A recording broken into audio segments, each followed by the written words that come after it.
আজকের আন্তর্জাতিক এই তাফসীরুল কোরআন মাহফিল থেকে বলতে চাই, আমাদের মাঝে এই ইসলামের মানুষ ইবাদত বন্দেগী যে করে, নামাজ রোজা পালন করে, ধর্মীয় অনুশাসন মেনে চলে, আমাদের সংস্কৃতির মধ্যে একটা আছে শবে বরাত। বলেন এদিকে দেখেন কি আছে? শবে বরাত।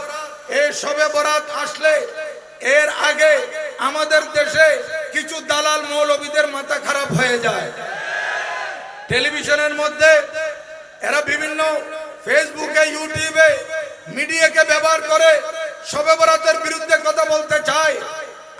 আমি আজকে এই আন্তর্জাতিক তাফসীরুল কোরআন থেকে, তাফসীরুল কোরআন মাহফিল থেকে স্পষ্টভাবে বলতে চাই, শবে বরাতের কথা কোরআনুল কারীমে আছে, শবে বরাতের কথা তাফসীরের কিতাবে আছে, শবে বরাতের কথা হাদিসে পাকে আছে, শবে বরাতের কথা বিভিন্ন কিতাবে আছে।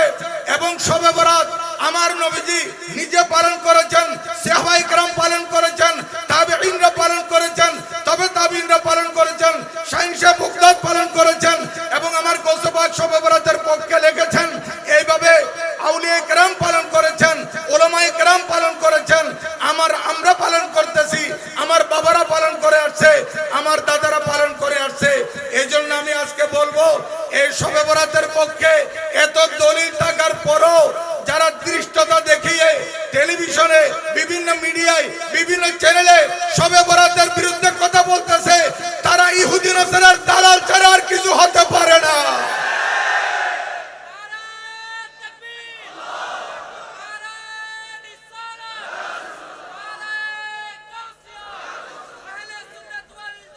জিন্দাবাদ।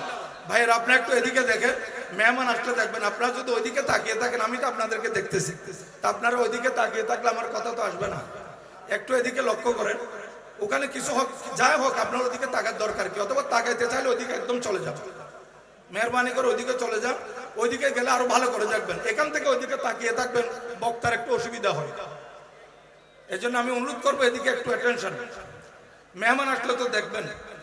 তাই আমি আপনাদের খেদমতে বলতে চাই, যারা শবে বরাতের বিরুদ্ধে কথা বলে, আজকে স্পষ্ট ভাষায় আমি বলতেছি, তারা বলতেছে শবে বরাত বেদাত, এটা কোরআন হাদিসে নাই। তাহলে আমি বলবো, শবে বরাতের পর দিন সরকারি গেজেটভুক্ত ছুটি আছে, আছে কিনা বলেন? সরকারি ছুটি আছে না? শবে বরাতের পর দিন কি সরকারি ছুটি? এটা শুধু শিক্ষা প্রতিষ্ঠানের ছুটি নয়, এটা একেবারে সরকারি প্রতিষ্ঠান, বেসরকারি প্রতিষ্ঠান, সচিবালয়, আদালত থেকে শুরু করে ব্যাংক, বিমা সব কিছু বন্ধ থাকে, সমস্ত কার্যক্রম বন্ধ থাকে। তাহলে যারা আজকে শবে বরাতের বিরুদ্ধে কথা বলতেছে, তাদেরকে বলবো, আপনারা যদি শবে বরাতকে বেদাত বলেন, তো শবে বরাতের ছুটি কেমনে দাঁত হয়ে গেল? শবে বরাত যদি বেদাত হয়, তাহলে শবে বরাতের ছুটিও কি হবে? বেদাত হবে। তাহলে শবে বরাতের ছুটি কারা গ্রহণ করবে, কারা পালন করবে? যারা শবে বরাত পালন করবে তারাই ছুটি বুক করবে, ঠিক কিনা? তাহলে আমি বলবো, তারা যদি শবে বরাতকে বেদাত বলে, তাদেরকে আমি স্পষ্ট ভাষায় বলতে চাই, যারা শবে বরাতের বিরুদ্ধে অবস্থান নিচ্ছে, এত দলিল থাকা সত্ত্বেও, কোরআন হাদিসের এত প্রমাণাদি থাকা সত্ত্বেও যারা আজকে দৃষ্টতা দেখিয়ে শবে বরাতের বিরুদ্ধে কথা বলতেছে, আমি তাদেরকে বলবো, এদের অনুসারীদের মধ্যে অনেকে সচিবালয়ের আমলা আছে, চাকরি করে, কিংবা অনেকে আদালতের মধ্যে আছে, অনেকে ব্যাংক বিমার মধ্যে আছে, অনেকে ইউনিভার্সিটির মধ্যে চাকরি করে, শিক্ষকতা করে, অনেকে কলেজের প্রফেসর আছে, মাদ্রাসা প্রতিষ্ঠানের শিক্ষক আছে। আমি যারা যে স্তরে চাকরিজীবী, আমি তাদেরকে বলবো, যেহেতু পরের দিন ছুটি আছে, আপনারা যেহেতু শবে বরাতের বিরুদ্ধে, তাহলে আপনারা ছুটিও বুক করতে পারবেন না। কিন্তু ছুটি থাকার কারণে আপনাদের কর্মস্থল তো বন্ধ, অফিস আদালত বন্ধ, সচিবালয় বন্ধ, আদালত বন্ধ, শিক্ষা প্রতিষ্ঠান বন্ধ। আপনারা একটা কাজ করতে পারেন, আপনারা দুনিয়াবাসীকে দেখিয়ে দেন যে এই পটিয়ার মধ্যে আমরা যারা শবে বরাতের বিরুদ্ধে আছি, তোমরা দেখো আমরা শবে বরাত পালন করি নাই, এই জন্য শবে বরাতের ছুটি আমরা নিচ্ছি না।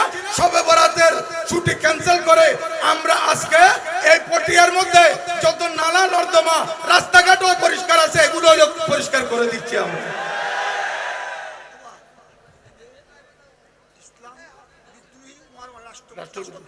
দেখেন হুজুর বলতেছেন ওরা যারা শবে বরাতের বিরুদ্ধে বলে তারা শুধু ইসলামের শত্রু নয়, এরা রাষ্ট্রেরও শত্রু। কারণ শবে বরাত এটা রাষ্ট্রীয়ভাবে পালিত হচ্ছে, শবে বরাত রাষ্ট্রীয়ভাবে পালিত হচ্ছে, সরকারের ছুটি, এটা রাষ্ট্রীয় ছুটি। এই কারণে তারা ছুটি বুক করতে পারবে না শবে বরাতের বিরুদ্ধে গেলে। কিন্তু তারা ইউনিভার্সিটিতে চাকরি করলে ইউনিভার্সিটি বন্ধ, ব্যাংক বিমায় চাকরি করলে ব্যাংক বিমা বন্ধ, সচিবালয়ে চাকরি করলে সচিবালয় বন্ধ, আদালতে চাকরি করলে আদালত বন্ধ, তারা ডাক্তার ইঞ্জিনিয়ার হলে সেগুলো বন্ধ। তো তারা কি করবে? কমপক্ষে আমাদের রাস্তাঘাটগুলো পরিষ্কার করবে। শবে বরাতের দিন ছুটি না কাটিয়ে তারা আমাদের নালা নর্দমাগুলো পরিষ্কার করিয়ে তারা ছুটিতে কাটায় না, এটা আমাদেরকে প্রমাণ করতে পারে। আমি তাদেরকে বলবো, আপনারা আগামী রবিবার শবে বরাত, এই পবিত্র মহিমান্বিত রাত শবে বরাত, এর পরের দিন যে আপনারা ছুটি না কাটিয়ে এই দেশকে আপনারা একটু পরিষ্কার করে দেবেন। আপনারা ছুটি ক্যান্সেল করে দেন, বলে আমরা ছুটি কাটাচ্ছি না, কিন্তু আমরা কর্মস্থলে যেতে পারছি না বন্ধের কারণে, এই জন্য আমরা কামলা দিচ্ছি। কামলা আমরা শ্রমিক হয়ে গেছে আজকে, এগুলো হলো করেন। আর কি করবেন আপনারা? এত দলিত থাকার পরে যদি না মানে। সম্মানিত উপস্থিতি, আমি আপনাদের খেদমতে আরজ করব, আজকে আপনারা সুন্নি মুসলমান, আপনারা প্রত্যেকের অন্তরে পেয়ারা রাসূল সাল্লাল্লাহু আলাইহি ওয়াসাল্লামের মহব্বত আছে, আল্লাহর ভয় প্রত্যেকের অন্তরে আছে, আউলিয়া কেরামের প্রতি শ্রদ্ধা আপনাদের কাছে আপনাদের অন্তরে আছে। কিন্তু আপনাদের ভবিষ্যৎ প্রজন্ম যারা আছে তাদেরকে তো আপনাদের উত্তরসূরি করে যেতে হবে না? আপনাদের উত্তরসূরি করে যেতে হবে।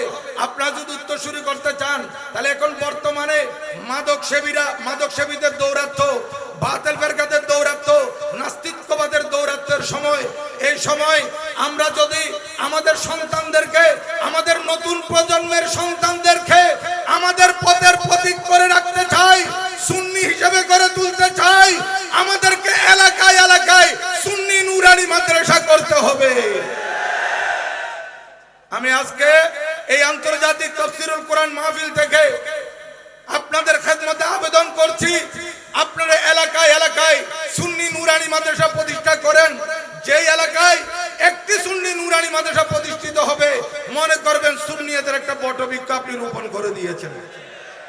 সে বটবৃক্ষের ছায়া মানুষ যেমন পেতে পায়, অনুরূপ ভাবে এই সুন্নিয়তের ছায়া এবং সুন্নিয়তের শিক্ষা, সুন্নিয়তের দীক্ষা এই ছোট ছোট বাচ্চারা এই সুন্নি নুরানি মাদ্রাসা থেকে নিতে পারবে এবং শুদ্ধ করে কোরআন শরীফ তেলাওয়াত করতে পারবে, মাখরাজ মুখস্থ করবে। আজকে এখানে অনেক মুরব্বীরা আছে, আমরা স্পষ্ট ভাষায় বলি, অনেকে শুদ্ধ করে কোরআন শরীফ তেলাওয়াত করতে জানে না। যেহেতু আমরাও মন্দ কি, আমরা ছোটবেলায় যে মক্তবে পড়েছিলাম, আমার ওস্তাদরা যারা ছিলেন এদেরকে খাটো করতে চাচ্ছি না, মক্তবে যারা পড়াইতেন সেই সময় হয়তো উনি মালতের মোল্লা বলতো, মালতের উনি মোল্লা ছিলেন, অথবা মসজিদের মুয়াজ্জিন ছিলেন, উনি তো বড় কারি ছিলেন না, উনি তো হাফেজে কোরআন ছিলেন না। যার কারণে এই মাদ্রাসায় যে পড়াইছেন উনি মাখরাজ পড়েন নাই, কোন রকমে কোরআন শরীফ তেলাওয়াত করাটা আমাদেরকে ধরিয়ে দিয়েছেন। এজন্য আপনাদের এই সুখবর আপনাদের জন্য, আমরা পড়তে না পারলেও আমাদের পরবর্তী প্রজন্ম যারা আসতেছে ইনশাআল্লাহ তারা শুদ্ধ করে কোরআন শরীফ তেলাওয়াত করতে পারবে যদি সুন্নি নুরানি মাদ্রাসায় ভর্তি করিয়ে দেন। আপনাদের একটা বড় গুরু দায়িত্ব আদায় করতে পারবেন। আপনার সন্তান ডাক্তার হবে, আপনার সন্তান ইঞ্জিনিয়ার হবে, আপনার সন্তান ব্যারিস্টার হবে, আপনার সন্তান রাজনীতিবিদ হবে, আপনার সন্তান বড় আলেম হবে। যেদিকে নিজের সন্তানকে নিয়ে যেতে চান নিয়ে যেতে পারবেন, কিন্তু প্রাথমিক শিক্ষাটা আমি অনুরোধ করব আপনাদের কাছে, প্রাথমিক শিক্ষাটা আপনাদের সন্তানদেরকে দ্বীনি শিক্ষা দেন। কি শিক্ষা? দ্বীনি শিক্ষা দেন। আপনাদের সন্তানদেরকে আপনারা প্রাথমিক শিক্ষাটা দ্বীনি শিক্ষা দেন। কারণ এখন আগে তো আপনার সন্তানকে স্কুলে কলেজে পড়ালে কি সায়েন্স নিয়ে পড়বে, না আর্টস নিয়ে পড়বে, না কমার্স বিভাগে পড়বে, এটা বাক হতো নবম শ্রেণীতে। বলেন কোন শ্রেণীতে? নবম শ্রেণীতে। কিন্তু 2024 সালের এই শিক্ষাক্রমের মধ্যে এটা নাই। এখন নবম শ্রেণীতে বিভাগ বাক হবে না, সেটা বাক হবে কোথায় গিয়ে? ইন্টারমিডিয়েটে গিয়ে। ইন্টারমিডিয়েটে গেলে মেট্রিক পাস করার পর সেটা ভাগ হবে। তাই আমি বলবো আপনাদের সন্তানদেরকে আপনার প্রাথমিক শিক্ষা যদি দ্বীনি শিক্ষা দেন, এরপরে দাখিল পাঠ করবে, তারপর আপনি সায়েন্স নিয়ে পড়ায়ে ডাক্তার বানান, ইঞ্জিনিয়ার বানান, কিংবা কমার্স পড়ায়ে আপনি অন্য কিছু বানান, আর্টস পড়ায়ে আপনি সন্তানকে জেনারেল শিক্ষার দিকে নিয়ে যান, কোনো অসুবিধা নেই। কিন্তু দাখিল পর্যন্ত আপনার ছেলে যদি মাদ্রাসায় পড়ে, দ্বীনি তালিম নেই, তাহলে একটা কাজ হবে, এই সন্তান বড় ডাক্তার হয়ে, বড় ইঞ্জিনিয়ার হয়ে, বড় ব্যারিস্টার হয়ে, বড় দেশের একটা উল্লেখযোগ্য শিক্ষিত হয়েও আপনার মা বাবাকে কোনোদিন ভুলবে না। কারণ এই মা বাবার সেবার কথা কোরআন হাদিসের মধ্যে আছে, যেগুলো স্কুলের বইয়ের মধ্যে নাই। এজন্য আমরা দেখতেছি আজকে সন্তান বড় শিক্ষিত, বড় ডক্টর, এক ডক্টর ছেলে আরেক ডক্টর মেয়েকে বিয়ে করার পর অস্ট্রেলিয়া চলে গেছে, আমেরিকা চলে গেছে, ব্রিটেনের মধ্যে চলে গেছে, এখন মা বাবার খোঁজ খবর পর্যন্ত নিচ্ছে না। এই ছেলে যদি দ্বীনি শিক্ষা লাভ করে, মা বাবার কদর বুঝবে, প্রতিবেশীর হক বুঝবে, মুরব্বীদের ইজ্জত বুঝবে, দ্বীন ধর্ম সম্পর্কে বুঝবে, সে নাস্তিকবাদের খপ্পরে পড়বে না, বাতিল ফেরকার খপ্পরে পড়বে না, মাদক সেবীদের খপ্পরে পড়বে না। ওই ছেলে মাদ্রাসায় পড়ার কারণে তার আদর্শ কমপক্ষে ঠিক থাকবে, ওই ছেলের চরিত্র ঠিক থাকবে।